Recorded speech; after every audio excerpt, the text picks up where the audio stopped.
wabarakaatuh kulanti wacan daawadayaal ku soo dhawaada qodobada wararka ugu waaweyn ee janalka wararka Soomaalida saaka qodobada aan idin hayno waxa kamid ah Jubbaland oo jawaab culus ka soo saartay go'aankii dawladda federaalka ku xayirtay Kismaayo iyo kii golaha wasiirada ummadda federaalka Soomaaliya oo war la yaab leh ka soo saartay xariga Janan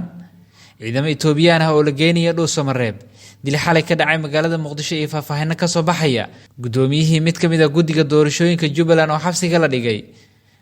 kashifaad maxay tahay sababta madaxda dawladda federaalka uga qayb gali waayeen xafladii xilka kula wareegay gudoomiye Cumar Finish intaas waxay ahaayeen qodobadii ugu waaweyn warka subaxnimo markana waxaad ku soo dhawaataan iyagiyo faahfaahsan balse marka hore aan ku bilowno Jubbaland oo jawaab culus ka soo saartay go'aankii dawladda federaalka ku xayirtay Kismaayo iyo go'aankii golaha wasiirada dowlad goboleedka Jubbaland ayaa jawaab ka bixisay go'aanka dawladda Soomaaliya ku qasabtay diyaaradaha ka degaya ama imaanaya magaalada Kismaayo inay soo marayaan magaalada Muqdisho warsaxaafadeed ka soo baxay Jubbaland ayay ku sheegtay in go'aanka xukuumadda Soomaaliya wax saameyn aysan ku yeelan doonin dowlad goboleedka Jubbaland waxaan cadeynaynaa in go'aanka arrimaha ku saabsan xayiraadda duulimaadyada iyo socodka shacabka Soomaaliyeed ee deegaanka dowlad goboleedka Jubbaland ee xadgudub ku tahay xuquuqda aasaasiga ah ee muwaadinka Soomaaliyeed ee xaq u leeyihiin ayaa lagu yiri qoraalka Jubbaland ayaa ku dhawaaqday inay iska difaacayso ficilada dowladda Soomaaliya oo ay ku sheegtay in maamulkaasi lagu beegsanayo dowlad goboleedka Jubbaland iyo shacabkeeda oo isku duuban waxay difaacayaan xuquuqdooda dastuuriga ah qiimo kasta ugu kacday mana aqbali doono in la burburiyo nidaamka ammaanka horumarka iyo midnimada ayaa lagu yiri warsaxaafadeed ka soo baxay Jubbaland ayaa ugu baaqday baarlamaanka Soomaaliya inay wax ka qabtaan go'aanka dowladda Soomaaliya ku xanibtay dhanka duulimaadyada ka soo saartay magaalada Kismaayo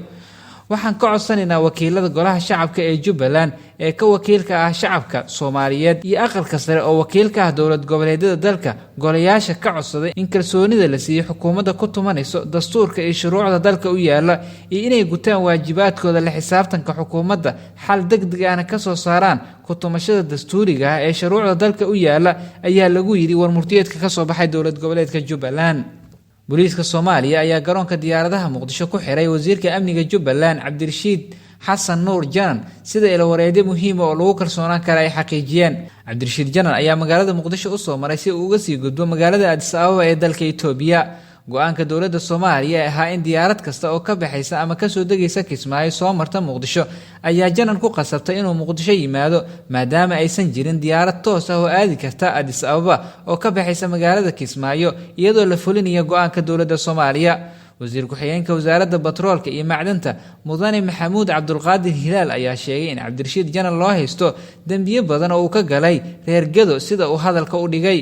wasiir Hilaal waxa uu sheegay in wasiir Janan ay ku raad joogaan booliiska caalamiga ah ee Interpol iyo laanta dambi baarista booliiska Soomaaliyeed ee CID isla markaana ay maanta u suurto gashay in gacanta lagu soo dhigo sidoo kale wasiir Hilaal ayaa bartiisa Facebook soo dhigay warbixino hore ugu soo saartay kooxda monitoring group oo Cabdirashiid Xiddi ku eedeeyay in waxa suuq u geystay dad shacab ah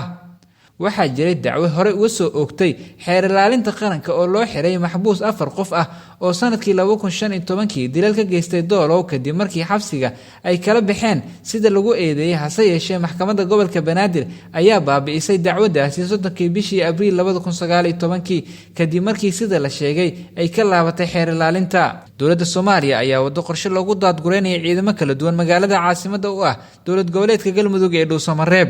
dowladda ayaa Dhuusamareeb geysay ciidamo kala duwan oo ka tirsan dowladda Soomaaliya oo isugu jira police iyo military sidoo kale dowladda Soomaaliya ayaa Dhuusamareeb geysay ciidamo ka tirsan AMISOM gaar ahaan kuwa Djibouti oo xalay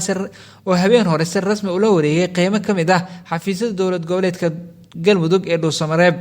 sida xogta aan ku helnay dowladda Soomaaliya ayaa wado qorshe Dhuusamareeb ay ku geynayso ciidamo ka tirsan Itoobiya oo qayb ka ah AMISOM qorshahan ayaa la filayaa inuu hirgalo maalmaha soo socda inkastoo qorshahani ay diidan yihiin waxgaradka odayaasha magaalada Dhuusamareeb oo dalbanaya in ciidamada Itoobiyaan aan la keenin magaaladaasi dowladda Soomaaliya ayaa afgambi ku sameynaysa ciidamadii Ahlus Sunna ee magaaladaasi haystay waxaana Ahlus Sunna hadda ay u muuqdaan inay gacanta ka taageen ammaanka magaaladaasi dil xalay ka dhacay magaalada Muqdisho iyo faahfaahin ka soo baxaya kooxo biskoolada ku hubeysan ayaa xalay maqribkii xaafadda Argentina ee degmada Kaaraan ee magaalada Muqdisho ku dilay wiil dhalinyaro ah oo la sheegay in wax lug leh oo san ku lahayn siyaasadaha isdiidan ee dalka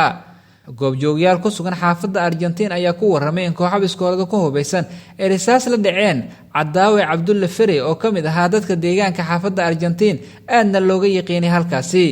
kooxaha dilka geystay ayaa goobta si degdeg ah uga baxsaday waxaana goobta dilka uu ka dhacay soo gaaray ciidamo ka tirsan booliiska Soomaaliya oo baaritaano ka sameeyay mana cadda waxa ay ilaahay hadda ka soo saareen baaritaanadaasi.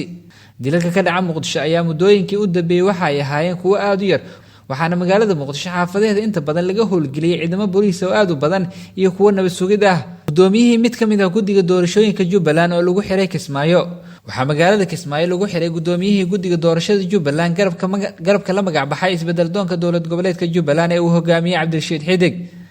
ninka lagu magacaabo Bakaal Cabdulaahi Kooke ayaa sidoo kale waxa uu ka tirsanaa xildhibaanada garabka isbedel doonka ah ee hogaamiyay Cabdirashiid Xidig. shalay gelinkii dambe ayaa ciidamada ammaanka dowlad goboleedka Jubbaland waxa ay ku xireen magaalada Kismaayo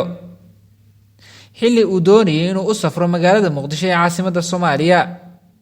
ciidamo ka tirsan booliiska Jubbaland iyo kuwa Kenya ee nabad ilaalinta u jooga dalka ayaa la sheegay inay kala degeen diyaaradii xilli ay ka soo duuli rabtay magaalada Kismaayo ee xarunta ku meel gaarka dowlad goboleedka Jubbaland. xabsiga lagu xiray Bakaal waxaa gacanta ku haya ciidamada booliiska ee isugu jira Kenya iyo kuwa booliiska maamul goboleedka Jubbaland. welina ma jirto wax war ah oo ku aadan xariga mas'uulkaasi oo ka soo baxay garabka isbedel doonka ee uu hogaamiyo Cabdirashiid Xidig. dhawaanna ay u doorteen inuu noqdo madaxweynaha dowlad goboleedka Jubbaland ee 5 sano soo socota. sidoo kale xariga Kismaayo loogu geystay gudoomiyaha guddiga doorashada garabka isbedel doonka ee Jubbaland ayaa ku soo beegmaysay xilli saacadeer kadib garoonka diyaaradaha Muqdisho lagu xiray wasiirka amniga dowlad goboleedka Jubbaland Cabdirashiid Janan oo taransad ku ahaa garoonka diyaaradaha aadan cadde ee magaalada Muqdisho. maxay tahay sababta madaxda dowladda federaalka Soomaaliya uga qayb gali waayeen xafladii xilka uu kula wareegayay gudoomiyaha cusub ee gobolka Banaadir Cumar Finish? xafladii xil wareejinta gudoomiyaha cusub ee gobolka Banaadir Cumar Maxamed Finish oo habeenkii Khamiista ay 29 Agoosto ka dhacday xarunta gobolka Banaadir ayaa dhalisay su'aalo ku saabsan sababta ay uga qayb gali waayeen madaxda dowladda Soomaaliya iyo wasiirada xukuumadda Soomaaliya. waxaa xafladda ka soo muuqday marti sharaf kala duwan oo ay ka mid yihiin siyaasiyiinta mucaaradka ku ah dowladda waxaana laga waayay wasiirada madaxda dowladda Soomaaliya iyadoo aan ogaanay in sababta arintaasi uu lahaa kusimaha gudoomiyaha gobolka Banaadir ahna gudoomiye ku-xigeenka Ibraahim Cumar Mahad Alle Ibraahim Dheere.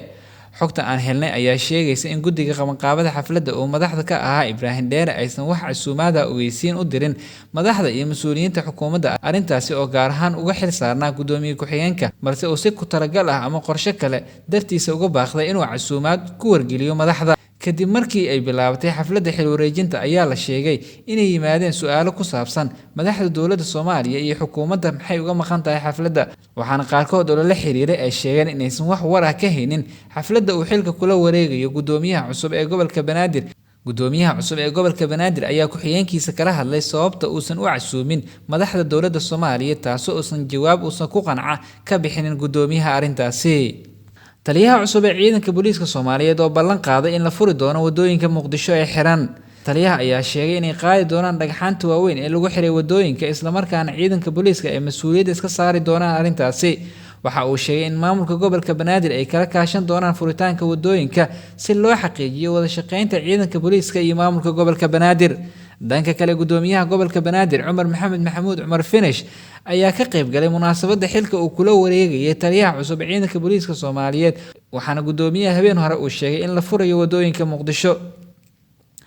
wadooyinka Muqdisho ee xiran ayaa waxaa dhibaatooyin badan ku qaba shacabka Muqdisho waxaana shacabka Muqdisho inta badan ay iska dhigeen gaadiidkii ay isticmaali jireen. wadooyinka Muqdisho oo u xiran ciidanka booliiska Soomaaliyeed ayaa waxaa shacabka ay ku adag tahay inay maraan waxaa mararka qaar wadooyinkaasi loo diidaa hooyooyinka uurka leh ee xaamilada ah ee dhalaya inay wadooyinkaasi maraan waxaana taasi marar badan ay keentay in hooyooyin Soomaaliyeed ay banaanka ku dhalaan. ballanqaadka taliyaha cusub ee ciidanka booliiska haddii uu hirgalo waxay keeni doontaa inuu yaraado cariiriga Muqdisho oo gaadiidka ay Muqdisho ay ku koomeen wadooyin qaar oo ay meel